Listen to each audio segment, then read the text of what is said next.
everyone, and welcome back to my channel, or welcome to my channel if you're new. Hi, I'm Mand. So today's video is inspired by the lovely Candy over at Candy, Soul and Soil. I'll make sure to link her channel in the description box below. And I have thoroughly enjoyed watching her video on collection meets decks. And I would highly recommend going and checking her video. I believe she's a second part out on this, so I'm definitely going to do a part 2, which is very cool.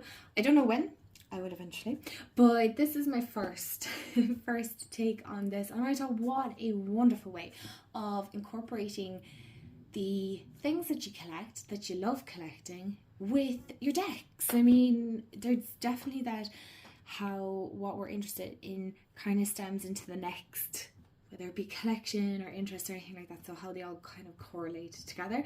So thank you, Candy, so much for what a wonderful video idea.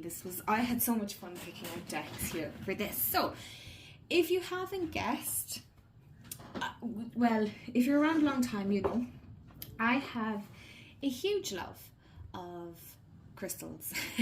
I have a very extensive collection. I have lots between tumblestones to towers. I love collecting rocks as well. I don't call my crystals rocks. Please don't call them rocks to me. You can call them rocks. I don't. I'll call them crystals. And then I collect beautiful stones as well off the beach. These are some of my most loved ones. This is actually quite a pink one. I wish the camera would pick it up. I promise you it's not dirty, and it is quite pink in person.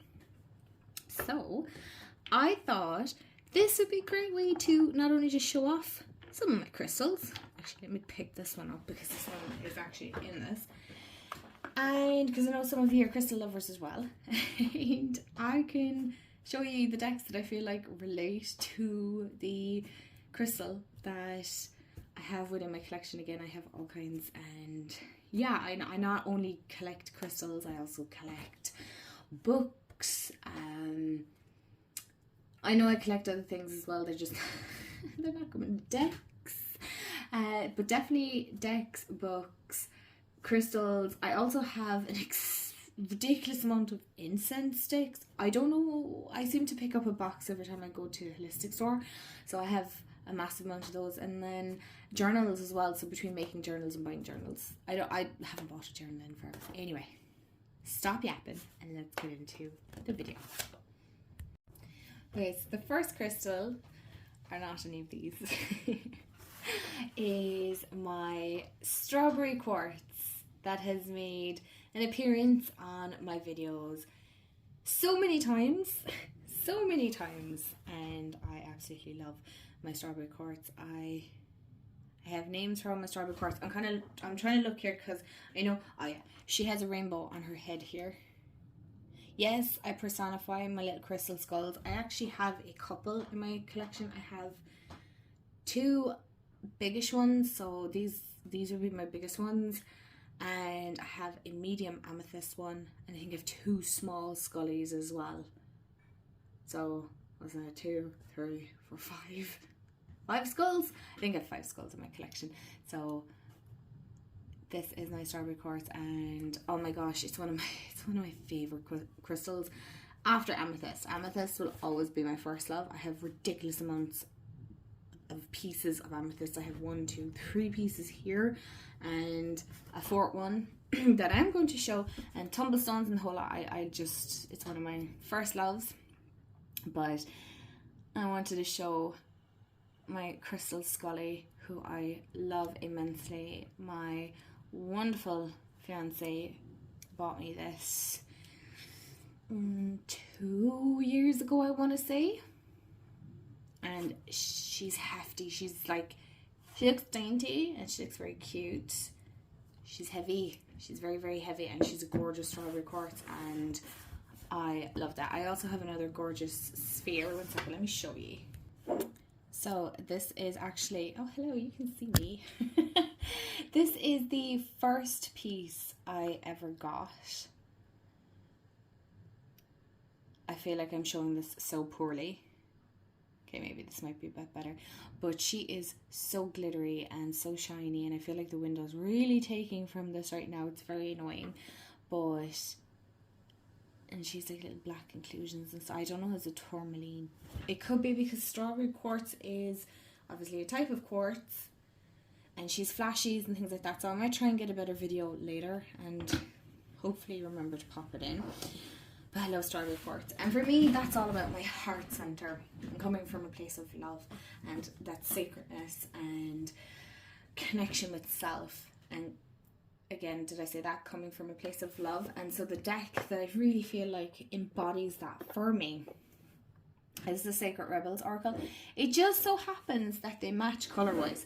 That was a happy coincidence, but I love the Sacred Rebels for my weekly card, actually, of connecting in with the heart space. And there's something very sacred, and it's very deep. It's very deep, and I feel like the strawberry quartz is very deep as well, and it'll take you beyond where you have dove into. Is that the word I'm looking for? Is that gone very woo-woo for some people? Maybe it is. That's okay. But I love the depth that it brings. So you have the gentleness of the strawberry quartz, but the Sacred Rebels, there's a gentleness to it, there's a kindness, but there's the message gets through, but in a very easy way for you to interpret it. So if I was to pick a deck, that had the strawberry quartz embodiment, then it would be the Sacred Rebels. It's one I would choose for sure. May not be for everyone, but I know strawberry quartz isn't for everyone. I know a lot of people like rose quartz, whereas I can take or leave rose quartz, really, to be honest. I like it. I have a few pieces of it, but I prefer strawberry quartz. Okay, so we're going to talk about my first love. It's not my second love, my first love. A crystal stand, no, sorry. You guys, I'm wrecked today. It is amethyst. I love amethyst. It is one of my favorite crystals. This is one of the bigger pieces that I have had. I love this immensely. And yeah, it's kind of showing up on camera. I know one second, I'm wondering, does that work a little bit better if I close the blind? But I have the window open, so probably not. You can see the lovely blue skies. Anyway, the show must go on. So this is my fabulous piece of amethyst. In a second, I'll try and close the window so you can get better. Okay, you guys, I have tried every which way to get this to work, and it's just not working. So what I'll do is I'll put them over, hopefully here, and maybe you can see them a little bit better. I'll try and take the videos of the crystals in the evening time, but that's the thing with crystals, they're very shiny. Some of them, so they pick up light lovely. I tried it with the blind closed, the window closed, but then when I turn on the overhead light, I can't put on my ring light because that'll catch. So crystals are one of the most beautiful but frustrating things to capture on camera. Hence why I could never be a crystal seller. Also because I could never part with it. I just wouldn't. I'd be like, do you know who loves that? Me. Anyway, amethyst. Amethyst for me is all about connecting in with my psychic abilities, my intuitive side, my channeling side, really. So when I'm doing readings, amethyst is the one that I work with primarily. It is the one I reach for the most. I love those that are like, I felt drawn to this crystal for this person and this one, and I'm like, nope, it is, excuse me, don't be peeking out. It is the one crystal that I will use all the time for every reading because I'm just that person. I like to just stick with one crystal, and the deck that for me follows that intuitive flowing side where I don't need really any guidebook or anything like that. I 110% trust my intuition. Is the Energy Oracle by Alexandra Ann. And a lot of you might be going, what? Yes, this is the one that is completely intuitive based for me. The guidebook and the box and stuff are stored somewhere. I don't know where they are, but this has its own box on my desk, which is funny because I have so many pretty decks, right? Is it the prettiest deck I own? No. Is it the best deck I've owned? no. Okay, it is all of those things and you're just like, no. But it is a deck that has done multiple readings for other people. The energy that is infused in this alone, just like my Amethyst sphere, is priceless. There is no deck on this planet. I suppose if I was to have to grab one deck and out the door, it would be this one, because it is the deck I have read for other people. I've read for family members, for friends, for people online. This deck means so much. It's the deck that I learned with, so it is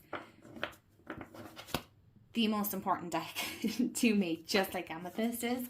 But it is extremely intuitive for me. The messages I have gotten for people, the readings, the clarity, the insight, it's not even foretelling, it is just the guidance I'm able to channel from these are... I just went off on a complete tangent there, but you get what I'm saying. I'm very passionate about this deck, and while it's not for everyone, I love it immensely. It is one deck that I have spent a ridiculous, and I mean a ridiculous amount of time with. So much so that it's funny, because every time I work with it, there's something new I spot. There's always something new that I spot in this deck. So I think everybody knows what about this deck, or it's a He Has deck by Sandra Ann Taylor. Oh my gosh, what the heck? That was so loud. I'm so sorry.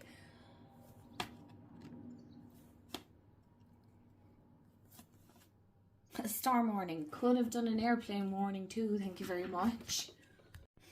Okay, so the next crystal I want to talk about is Selenite, and this is another crystal along with Amethyst that I love, and I have several pieces.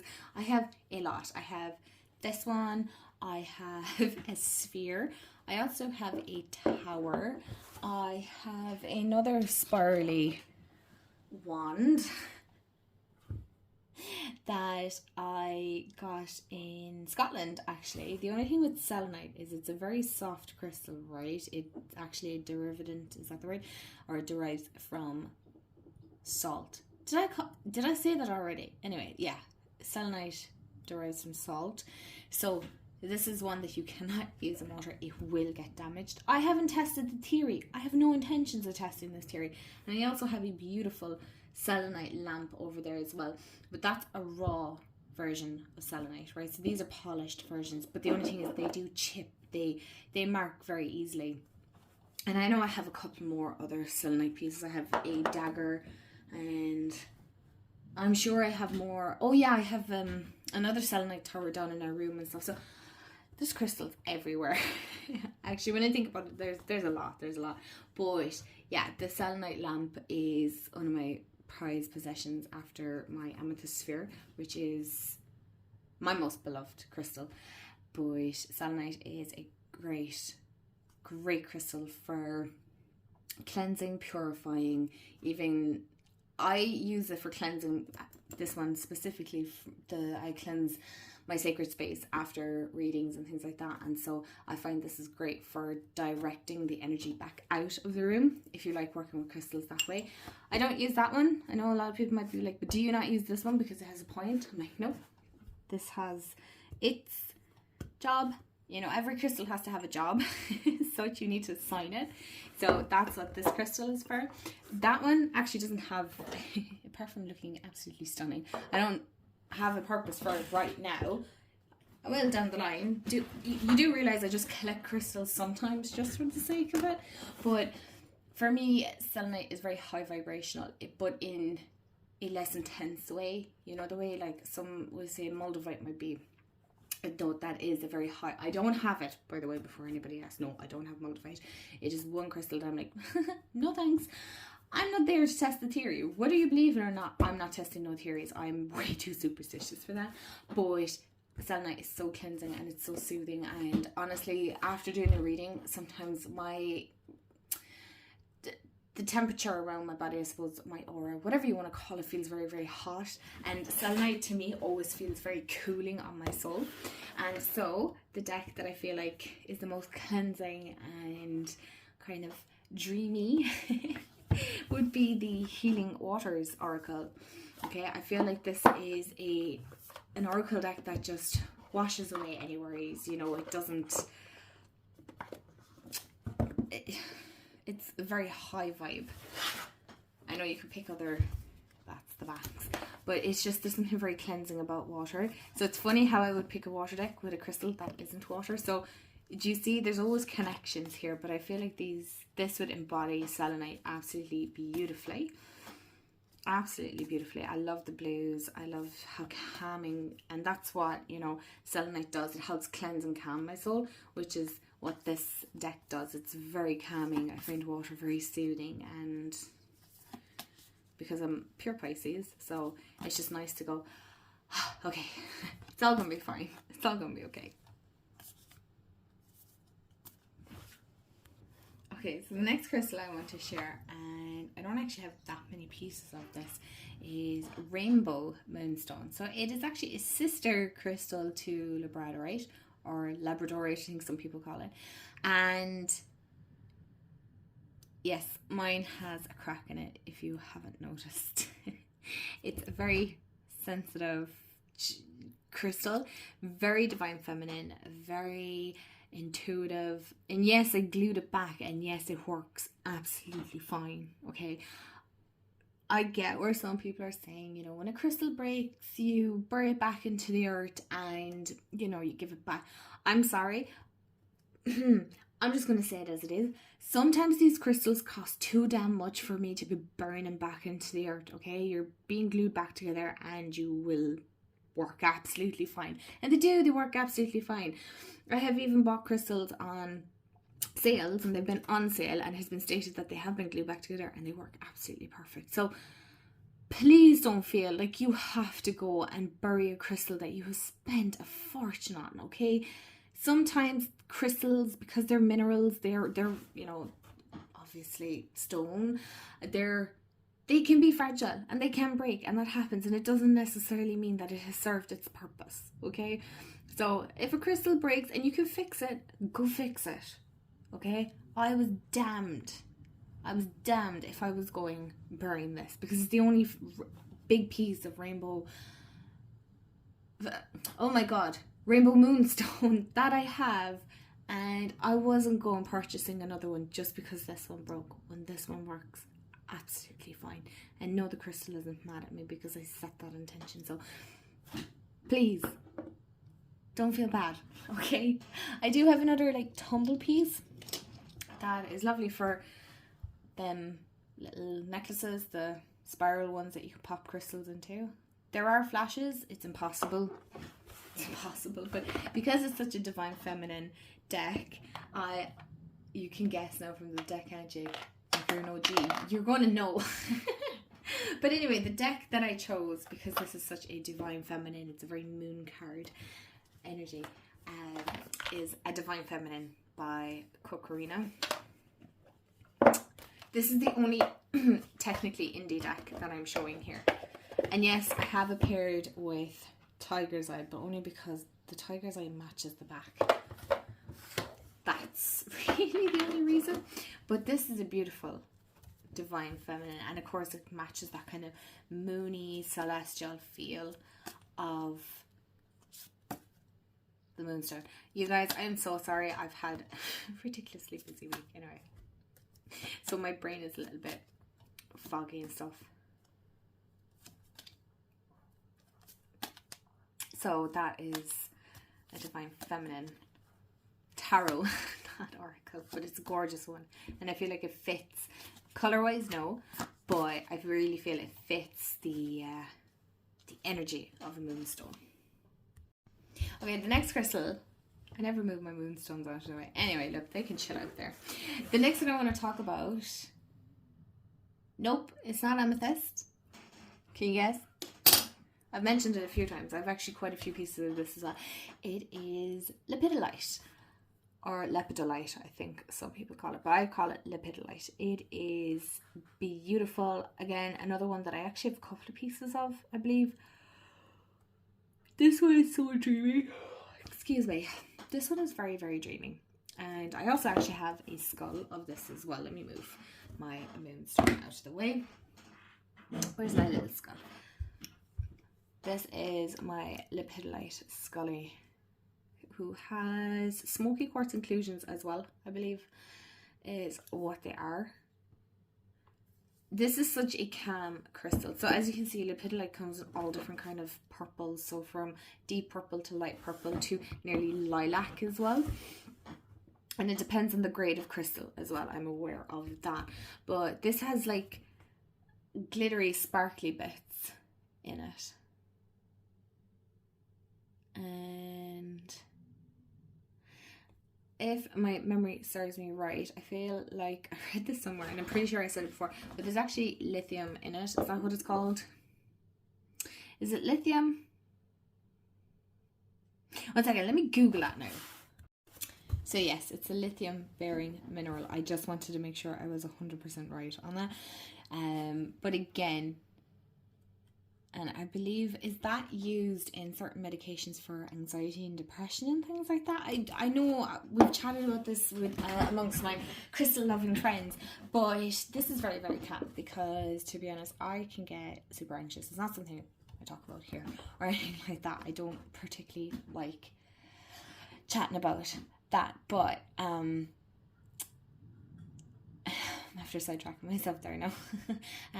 I find Lepidolite helps me massively to calm the sometimes chaos that anxiety can cause in my mind, and it just kind of like puts like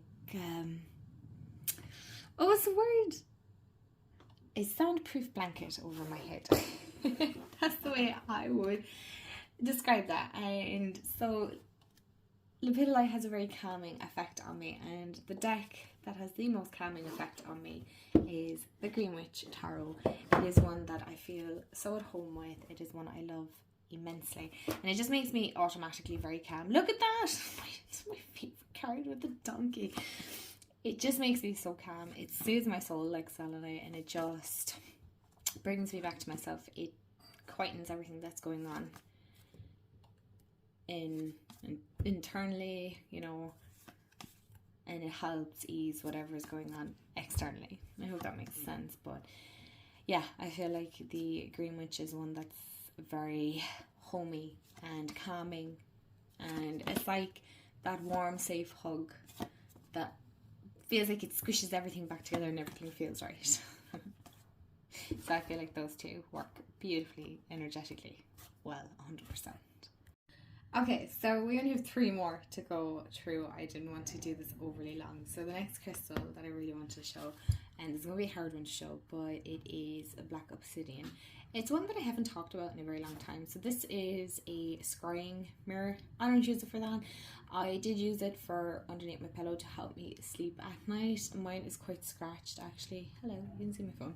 But mine is quite scratched. So while it looks perfect on camera, I can guarantee you this is the one thing with these scrying mirrors is that they are very easily scratched. It's very annoying. I don't know, does the camera pick it up? Like I have a scratch there. And anyway, so that's my most polished piece. I love the sound. So that is my scrying mirror. I'm trying to put it in a place that's not too, it looks a bit distracting that way. I don't know, will it stand here? I don't like doing that now. Anyway, I'll put it off over here. But I also have my little Jack skeleton. Hello. That is a black obsidian. It is more matte finished. And obsidian is actually what they call dragon glass. So it is lava that has cooled very, very quickly. And it's very grounding, very protective energy that comes off that, and it keeps me very much rooted, and sometimes I need that as water's in.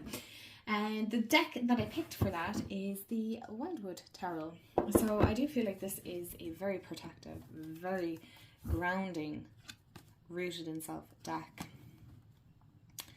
Brings everything back to center, which is sometimes what we need.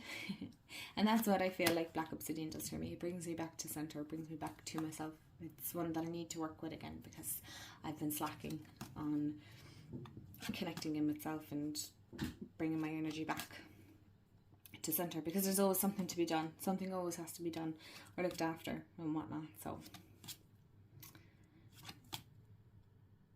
that is the deck that I would choose. That would be the most grounded, most protective, to be honest. It is a very protective deck. Oh, I love it. And I can't wait to crack this out again in September. This is a deck I'm going to bring out in September for sure, but it's something very earthy and magical.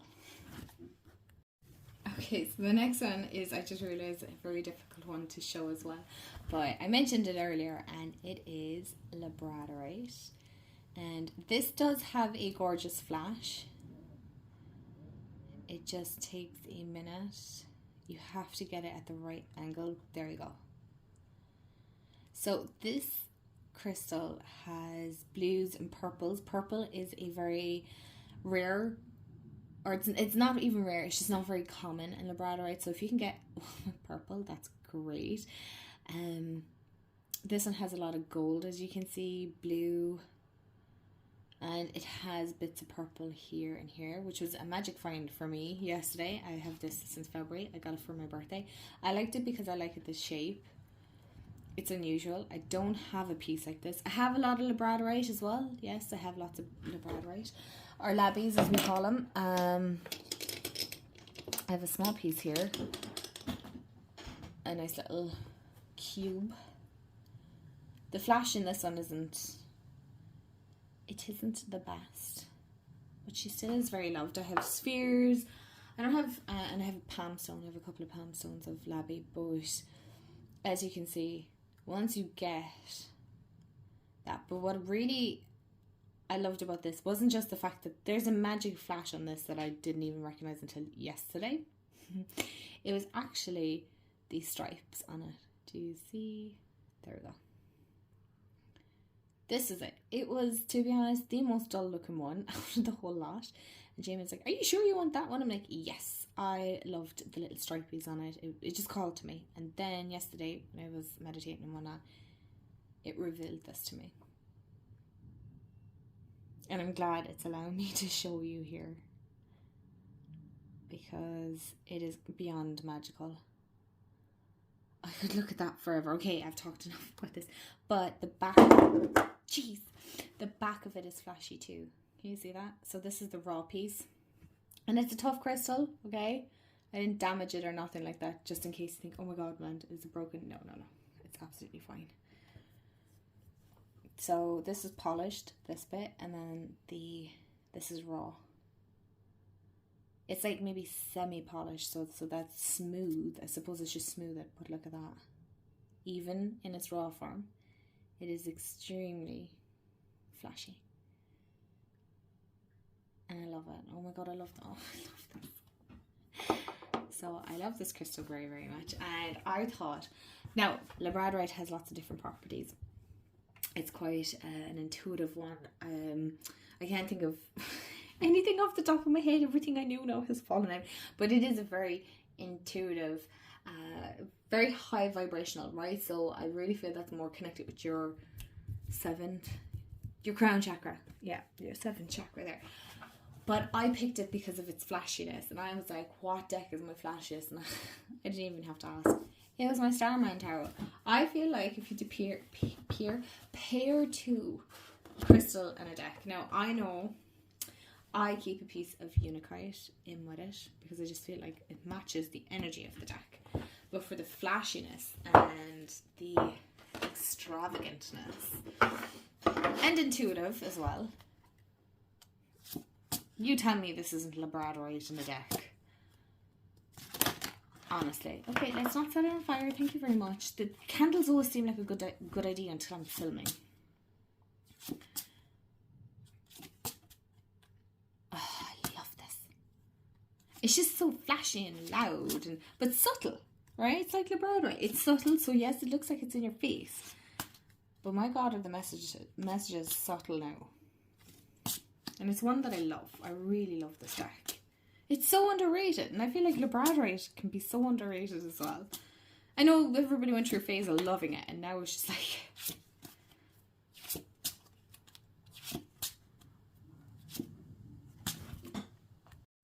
And last but certainly not least, and it's definitely an honourable mention, is Bumblebee Jasper. I bet you can guess what one I paired with this. And if you watched any of my, I think it's my August intentions, you'll know. I paired this with the bee tarot. Of course I did. It's Bumblebee. Look at my cute little chubby bee. Like, I'm just in a bee mood. And of course I paired it with the bee tarot. There's something very happy and joyful about this crystal. It's a very happy crystal, and I feel like this is quite a moving. Just, oh my god, hold on, a very happy deck. Okay, she doesn't look. Okay, I've picked all the not bad cards, but just the non-happy cards. It's a very truthful card, okay, or deck, but it is something very joyful. And of course I don't have any reason apart from the fact that it's called Bumblebee Jasper and this is the bee tarot. That is it, okay? It actually matches the deck, and I feel like they work wonderful together, and the deck seems very happy to have it within its space, so I'm happy to pair it. So as you know, I do love pairing my crystals with my decks, because, you know, decks aren't the only thing that speak energetically. Crystals do too. So I'm going to end the video on that. Thank you so much if you watched to the end. Let me know what one was your favourite. If you have any favourite crystals, let me know in the comments below. I'd love to hear it. And thank you so much to Candy as well for such a great video idea. Do go check her video out. She does a lovely one on her Ladybird books, which, oh my god, that brought memories back for me, because I had some Ladybird books as well that were read to me when I was a kid. I didn't read them myself, but I know my Oma used to read them for me. So that is it. I'm going to wrap up, and I will see you all in the next video. And I hope you have a wonderful day, afternoon, evening, wherever you are in the world. And hit the bell so you'll be notified when I upload. And I'll see you all in the next video. Bye guys.